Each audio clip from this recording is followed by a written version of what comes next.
성전에 올라가는 노래 세 번째 시간입니다. 표제를 보면은 다윗의 시 곧 성전에 올라가는 노래 이렇게 되어 있는데요. 다윗의 시라고 했을 때 아무 생각 없이 그냥 다윗의 시니까 시다라고 이해하고 넘어갈 수도 있지만, 가만히 생각해 보면 다윗이 살던 시대에 성전이 없었습니다. 그러니까 다윗이 성전이 없던 시대에 살면서 성전에 올라가는 노래를 지었다라고 표제가 붙은 게 뭔가 이상할 수 있어요. 그래서 이 다윗의 시라고 하는 표현이 사실 몇 가지 의미가 있어요. 하나는 원래 그 문자 그대로 다윗의 시, 다윗이 지은 시, 이런 의미가 하나 있고요. 또 다윗이 아니더라도 다윗이 세운 사람들, 그러니까 다윗과 같은 믿음을 가지고 다윗의 어떤 그런 뭐라 그럴까요? 다윗처럼 하나님과 가까이 하는 같은 어떤 색깔을 가지고 있는 그런 사람들, 뭐 레위인이라든지 뭐 이런 사람들, 아니면 다윗의 뭐 후손들 중에 누구라든지 뭐 이렇게 다윗과 관련된 사람들이 지은 시라고 보는 관점도 있고, 또 다윗 혹은 다윗의 후손 혹은 그의 주변 사람들이 아니더라도 그 내용에 있어서 다윗이 지었음직한, 다윗과 같은 그런 사람이 지었음직한 그런 시는 이제 다윗의 시라고 볼 수 있다, 뭐 등등 여러 가지 해석이 가능합니다. 그런데 뭐 그런 이제 그럼 이 중에서 뭐 어디에 해당하는 거냐라는 거를 연구하는 건 이제 신학자들의 몫이고요. 그거는 사실 우리한테 중요하지 않고, 이 시를 다윗이 직접 지었든 혹은 다윗이 세운 사람들이 지었든 다윗의 후손들이 지었든 뭐 다윗과 같은 믿음을 가진 제3자가 지었든 누가 지었든지 간에 어쨌든 지금 이스라엘 백성들이 이 시의 내용을 가지고 성전에 올라가는 노래라고 하는 소책자에 넣어놓은 거예요. 쉽게 말하자면 시편 중에서도 이 성전에 올라가는 노래가 총 15개의 시편으로 구성되어 있거든요. 그러니까 그 15개의 시 안에 이 노래를 집어넣은 겁니다. 그러니까 뭐 다윗이 예언자적인 어떤 그런 관점으로 먼 미래를 바라보면서 뭐 이렇게 지은 시이든, 아니면은 뭐 그와 같은 신앙을 가진 사람들이 후대 사람들이 뭐 지어놓은 것이든 뭐 어떤 것이든지 간에 지금 이 노래가 성전에 올라가는 노래에 적합하다. 그러니까 성전에 올라가는 노래라고 하는 거는 제가 이 성전에 올라가는 노래 시리즈를 처음 시작하면서 말씀드렸지만, 이 문자적으로는 이 성전이라고 하는 건물로 나아가는 혹은 예루살렘의 절기를 지키러 나아가는 그런 이제 노래라고 볼 수 있지만, 실제적으로는 이 노래는 우리가 오늘날 우리에게 적용을 하자면 하나님께로 가까이 나아가는, 그렇게 해석하는 게 바람직하다고 말씀을 드렸습니다. 그러니까 이 시의 내용이 하나님께로 가까이 나아감에 있어서 우리에게 매우 큰 유익을 주더라. 그래서 성전에 올라가는 노래의 세 번째 자리에 위치를 하고 있다라고 보시면 되고요. 거리적으로 생각했을 때 맨 처음 이제 성전에 올라가는 노래의 첫 번째 시인 120편에서는 그 사람이 자기가 있는 곳이 악한 곳임을 깨닫고 성전을 향하여 나아가기로 다짐을 합니다. 그리고 121편에 와서 성전을 향해 나아가는데 이제 하나님께서 나를 지켜주심으로써 내가 갈 수 있다 고백을 하죠. 그리고 이 122편에 와서 이제 1절을 보시면 사람이 내게 말하기를 여호와의 집에 올라가자 할 때에 내가 기뻐하였도다. 그리고 2절 예루살렘아 우리 발이 내 성문 안에 섰도다. 도착을 한 거예요. 이제 떠나기로 작정을 했다가 하나님의 보호하심을 간구하고 믿음으로 고백하고, 그리고 이제 드디어 예루살렘 성 내에 들어선 겁니다. 그런데 여기서 주목해야 될 표현이 하나 있어요. 그게 뭐냐면 우리라고 하는 표현입니다. 사람이 내게 올라가자, 여호와의 집에 올라가자, 같이 가자 라고 했을 때 기쁜 마음으로 우리가 함께 간 거예요. 신앙생활의 핵심이요, 사실은 여기에 있습니다. 신앙생활은 절대로 혼자 할 수 없어요. 내가 혼자 예수님을 믿는다, 내가 혼자 신앙생활을 한다, 그거는 죄송하지만 신앙이 아닙니다. 하나님께 대한 신앙이 아니에요. 그거는 자기의 종교성과 자신의 신념을 믿는 신앙이지 하나님을 믿는 신앙이 아닙니다. 그런 신앙은 하나님께서는 단 한 번도 혼자 있는 걸 좋아하신 적이 없어요. 창세기 기사에서도 보면은 하나님께서 만들고 좋아하시고 만들고 좋아하시고 만들고 좋아하시는데 유일하게 좋지 않다, 로토브라고 했던 게 뭐냐면 사람이 혼자 있는 것. 아담이 혼자 사는 게 좋지. 이게 뭐 독신을 하나님이 싫어한다 이 얘기가 아닙니다. 이거는 뭐 결혼과 관계없는 얘기고, 하나님의 백성들이 하나님의 백성답게 살아감에 있어서 정말 중요한 것 중 하나가 뭐냐면 함께 하는 거예요. 함께 하는 거. 신앙생활 함께 하는 거. 저는 안 가봤습니다만 이렇게 어떤 예화로 설명을 드리면 좋을까 막 인터넷을 검색하다가 재밌는 그걸 하나 봤어요. 오리건, 미국이죠. 오리건주에 레드우드 국립공원이 있대요. 뭐 나무가 빨간가 봐요. 레드우드라고 이렇게 이름이 돼 있고 공원이랍니다. 국립공원인데 뭐 미국의 국립공원은 스케일이 크잖아요. 그러니까 어마어마하게 큰 숲인가 봐요. 그런데 나무가 자그마치 키가 100m 정도로 자란답니다. 이게 말이 100m지 제가 잘못 본 건가 해가지고 몇 번을 봤어요. 이게 10m짜리를 설마 아니겠지 그러고 봤는데 진짜 100m예요. 나무가. 그러니까 100m 달리기 해보셨죠? 엄청 끝이 안 보이는데 그 정도가 이렇게 하늘 높이 솟아 있는 거예요. 그러니까 나무가 이렇게 높으니까 그 뿌리가 얼마나 깊겠어요? 어마어마하게 깊겠죠. 그래가지고 연구를 했답니다. 뭐 식물학자 이런 사람들이 연구를 딱 했는데 놀랍게도 이 나무 뿌리가 3m, 4m밖에 안 내려간 거예요. 그러니까 말이 안 되죠. 집을 높게 지으려면 기초를 깊게 파야 되잖아요. 나무도 크게 자라려면 뿌리가 깊이 들어가야 된단 말이에요. 그런데 뿌리가 너무 얕아. 겨우 3, 4m밖에 안 되는데 이 위로는 100m가 자랐어요. 이게 대체 무슨 일인가? 그러고 연구를 했는데 세상에나 이 나무들이요 3, 4m 정도밖에 안 되는 이 나무 뿌리가 뿌리들끼리 서로 붙어 있대요. 뿌리들끼리 서로 이렇게 얼기덜기 잡고 있는 거예요. 옆 나무 뿌리가 이 옆 나무 뿌리를 잡고 있는 거예요. 그런 식으로 해가지고 뿌리가 전체를 이 나무 전체가 뿌리가 하나로 엉겨가지고, 그러니까 이 레드우드 국립공원에 있는 이 레드우드는 사실상 한 개의 나무인 거예요. 여러 개가 올라와 있지만 뿌리가 다 연결돼 있어요. 그러니까 3m, 4m밖에 안 되는 짧은 뿌리를 가지고 있음에도 불구하고 서로 잡아주니까 이 나무가 100m까지 자라는 거예요. 놀라운 거죠. 함께하는 신앙생활의 위력이 그래요. 인디언들의 그 속담 중에요 이런 말이 있어요. 빨리 가고 싶으면 혼자 가라. 그러나 멀리 가고 싶으면 같이 가라. 잘 아시네요. 신앙생활은 빨리 가는 게 아니에요. 신앙생활은 멀리 가는 거고요. 평소에 가는 겁니다. 갑자기 빨리 어느 순간 치고 나가고 그리고 그게 아니고요. 계속 꾸준히 계속 가는 거예요. 그러려면 함께 가야 됩니다. 신앙생활에 놀라운 은혜를 경험할 수 있을 거예요.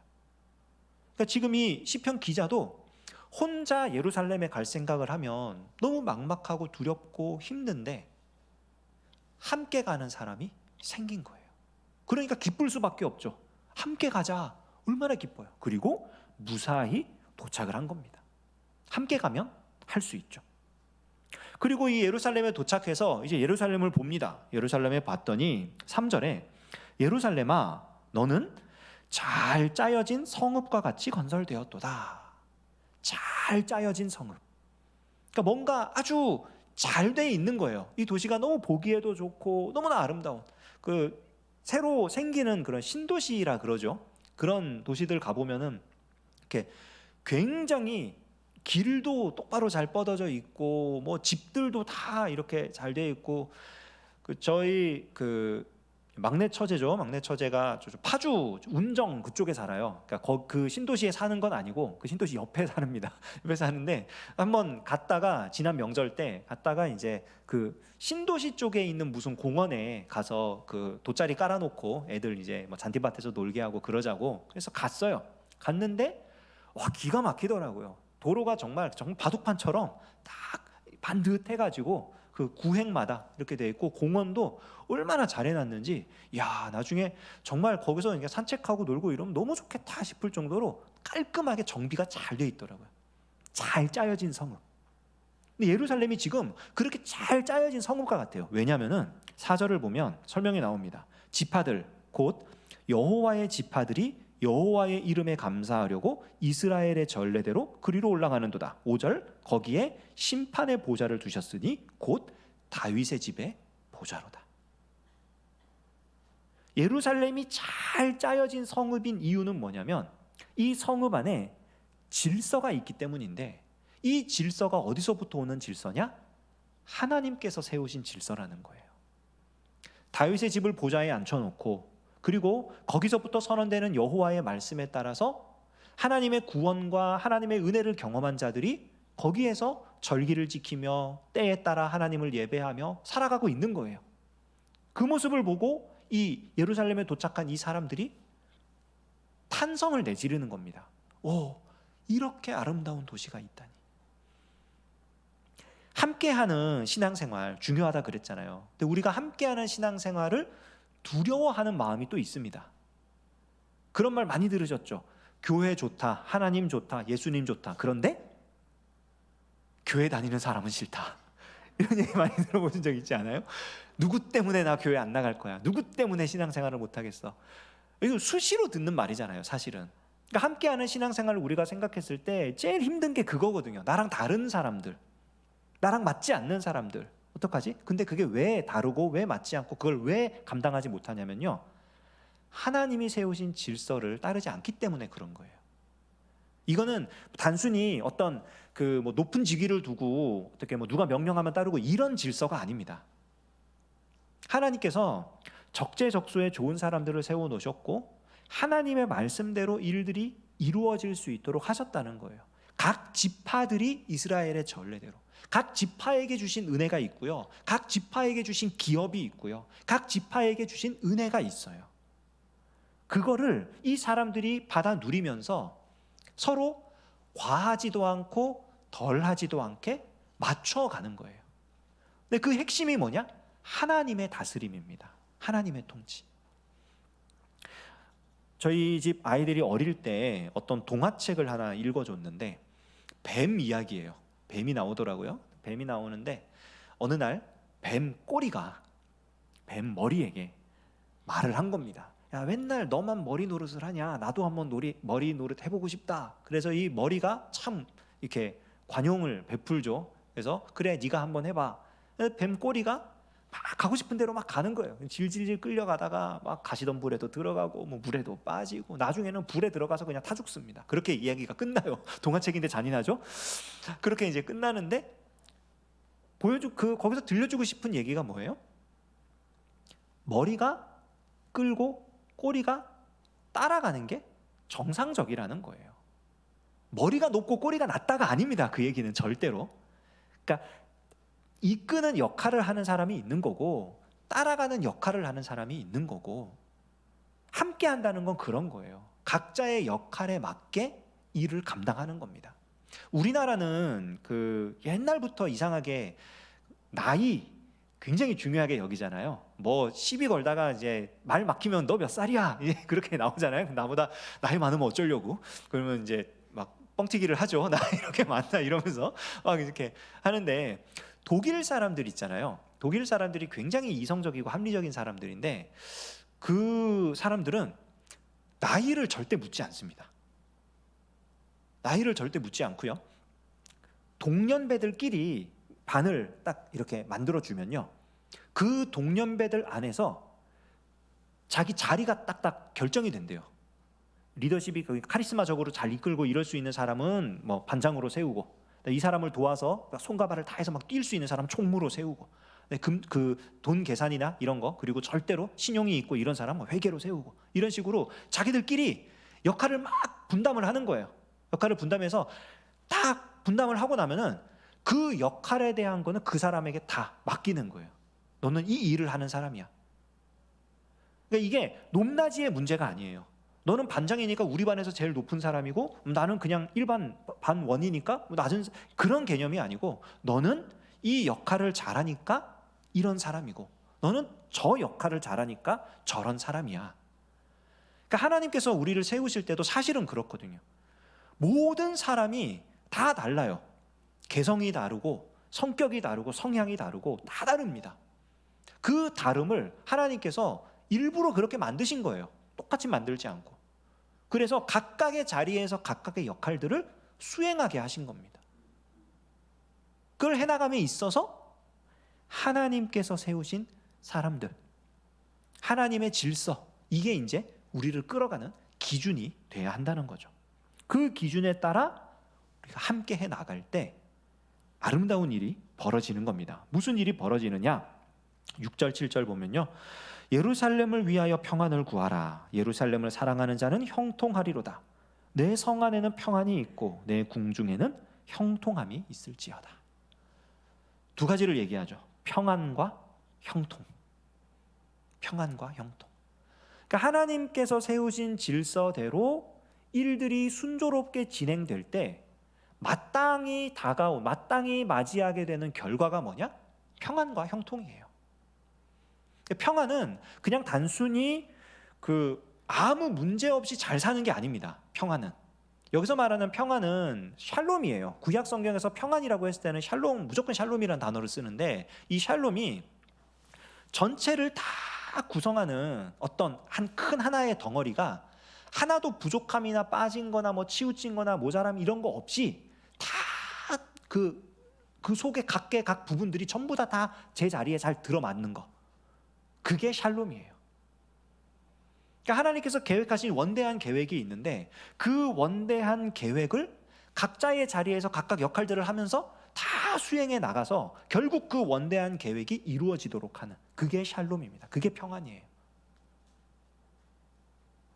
단순히 마음 편한 그런 게 아니에요.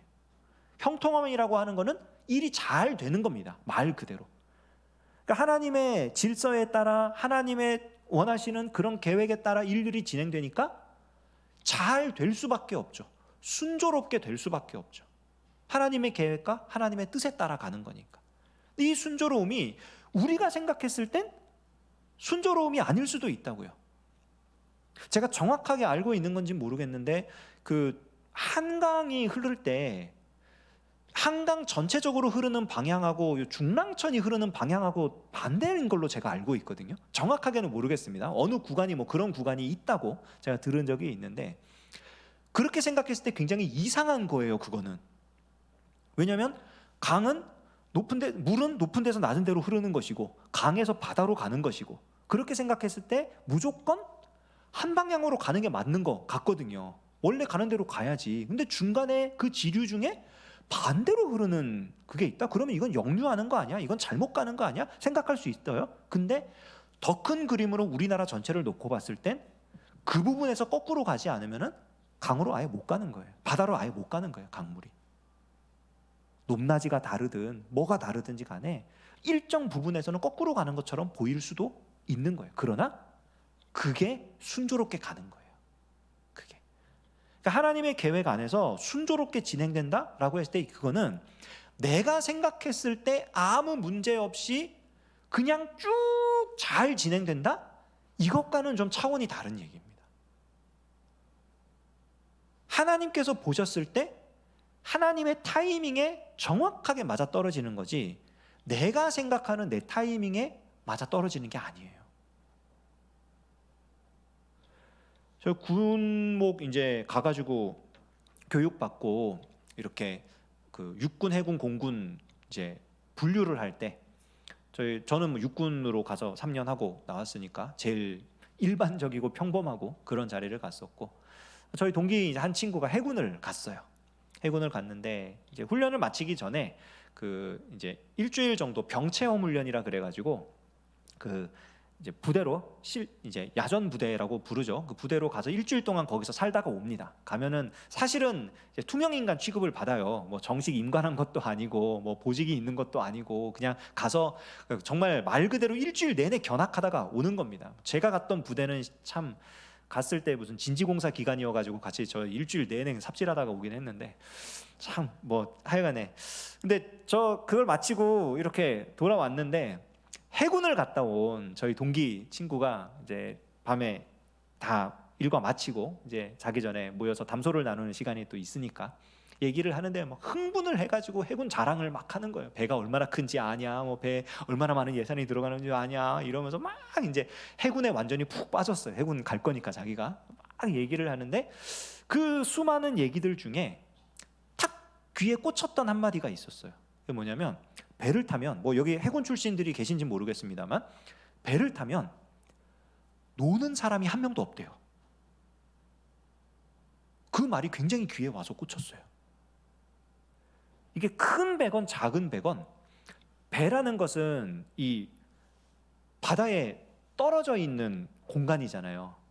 그러니까 쉽게 보급을 받을 수도 없고 쉽게 육지로 돌아올 수도 없고 또 일정 기간 동안 맡겨진 일을 완수하기 전에는 못 와요. 그리고 가지고 있는 한정된 자원을 가지고 맡겨진 일을 해내고 와야 돼요. 그러니까 그 배에 승선하는 인원을 결정할 때도 굉장히 고심을 해서 결정을 한다고 합니다. 누구는 뭘 맡기고 누구는 뭘 맡기고 이제 각각 보직들을 다 주는 거죠. 그리고 출항을 하고 갔다가 임무를 완수하고 돌아오면 이제 무사히 그걸 할 수 있도록 되는 거죠. 근데 그 과정 속에서 이 배에 타고 있는 사람들 가운데 노는 사람은 아무도 없대요. 허드렛 일이라도 뭐든지 하나라도 맡아서 그거를 한다 그러더라고요. 그냥 뭐 키 가지고 배 조종하고 뭐 저기 레이더 보면서 뭐 감시하고 뭐 혹시라도 적군이 나타났을 때 뭐 포를 쏘고 이런 사람만 중요한 게 아니라 아주 일상적이고 아주 평범하고 정말 하찮아 보이는 일일지라도 그 일을 맡은 사람이 그 일을 안 하면 그 배가 나가서 감당해야 할 임무를 하지 못한다 그러더라고요. 신앙생활이 그런 것 같아요. 그러니까 샬롬과 형통이라는 게 그런 거예요. 우리에게 맡겨진 하나님께서 우리에게 주신 일들이 있고요. 그 일들로 우리가 감당하는데 누구는 일하고 누구는 쉬고 누구는 열심히 하고 누구는 재밌게 놀고 그런 차원의 일들이 아니라 모두에게 주어진 역할들이 있어요. 그래서 그 역할들을 감당을 합니다. 그러면 그 일들이 놀랍게도 하나님께서 세우신 큰 계획을 이루어가는 조각조각이 되는 거예요. 그리고 그 조각들이 잘 맞추어졌을 때 뒤돌아보면 지금까지 왔던 모든 여정들이 너무나 순조롭고 너무나 형통했었던 거죠. 그게 평안과 형통이 의미하는 바입니다. 하나님의 질서에 따라 함께하며 각자의 역할들을 감당해 나갈 때 하나님의 일들이 이루어지는 거예요. 그렇게 일들이 이루어지죠. 그래서 마지막에 이제 시인이 기도를 합니다. 내가 내 형제와 친구를 위하여 이제 말하리니 내 가운데에 평안이 있을지어다. 여호와 우리 하나님의 집을 위하여 내가 너를 위하여 복을 구하리로다. 그러니까 이렇게 하나님의 일을 하는 하나님의 백성들의 일원이 되어서 하나님의 샬롬과 이 형통함을 이루어 나가는 자들에게 평안과 복을 구하는 거예요. 하나님께서 이 평안과 복을 주시도록. 여기서 복이라고 번역된 단어가요, 창세기에 보시기에 좋았더라라고 하는 토브라는 단어입니다. 그러니까 이 일들이 진행되고 이 일들을 감당한 그 사람을 보고 하나님께서 좋아하시는 거예요. 야, 너무 좋구나. 너무 좋아 보이는구나. 그게 복이라는 거예요. 하나님께서 좋아하시는 거. 이 시편 122편의 말씀은 오늘 우리가 어떻게 함께 하나님께로 나아갈 수 있을지를 알려줍니다. 중요한 건 함께 하는 겁니다. 함께 하는 것. 신앙생활은 절대로 혼자 할 수 없어요. 함께 하기 위해서 준비하고 훈련해야 될 것이 참 많습니다. 그러나 그 어떤 것보다도 우리가 중요하게 여겨야 하는 게 뭐냐면 하나님께서 세워놓으신 질서예요. 하나님의 법칙이에요. 이 구약 시대의 이스라엘 백성들에게는 하나님께서 율법을 주셨고 절기를 지키라 하셨고 여러 가지 제사 제도를 주셨고 또 사회 법들을 주셨고 삶의 규범들을 주셨습니다. 그래서 그걸 지키며 이들이 살아감으로써 하나님의 질서를 따른다라고 말할 수 있었습니다. 오늘날은요. 율법이 폐기되었으니 율법이 완성되었으니 그럼 그거는 버리고 우리 마음대로 그냥 그리스도 안에서 자유하며 살아가면 되는가? 아니에요. 그러니까 믿음으로 구원을 받는다. 이게 그냥 그런 어떤 율법적인 부분들을 아예 무시하고 없애고 그런 것이 아니고요. 내가 예수님을 믿기 때문에 예수님이 나의 주인이시라는 사실을 더 내 삶으로 고백하며 살아가는 그게 필요한 거예요. 그러니까 오늘날은 사실은 율법을 지키는 삶보다 훨씬 더 윤리적으로 고차원적이고 도덕적으로 더 힘든, 더 바른 그런 삶을 사는 게 정상입니다. 우리가 믿음을 가지고 있다면. 왜냐하면 예수님의 질서대로 우리가 살아간다는 거는요, 예수님의 뜻대로 살아가는 거고, 예수님의 뜻대로 살아간다는 거는 율법이 요구하는 의보다 훨씬 더 높은 의를 이루며 살아가는 거거든요. 그러니까 쉽지가 않아요. 그러나 우리가 그걸 감당해야 됩니다. 왜냐하면 그게 우리가 함께 신앙생활 해나갈 수 있는 핵심이 되기 때문이에요. 예수님을 우리의 머리로 삼고 그 예수님이 기뻐하시는 뜻대로 우리 각자에게 주어진 여러 가지 일들, 여러 가지 사명들, 이것은 비단 교회 안에서의 일들만이 아니라 교회 밖에서의 일, 우리 가정에서의 일들, 또 회사나 사업장, 우리가 속해 있는 여러 사회 공동체, 여러 곳에서의 일들, 이것들이 다 예수님을 머리 삼아서 우리가 살아가면요, 거기서 우리가 감당해야 될 일들이 다 있어요. 다 있어요. 거기서 이 사람을 만났을 땐 이렇게, 저 사람을 만났을 땐 저렇게, 우리가 감당할 것들이 다 있습니다.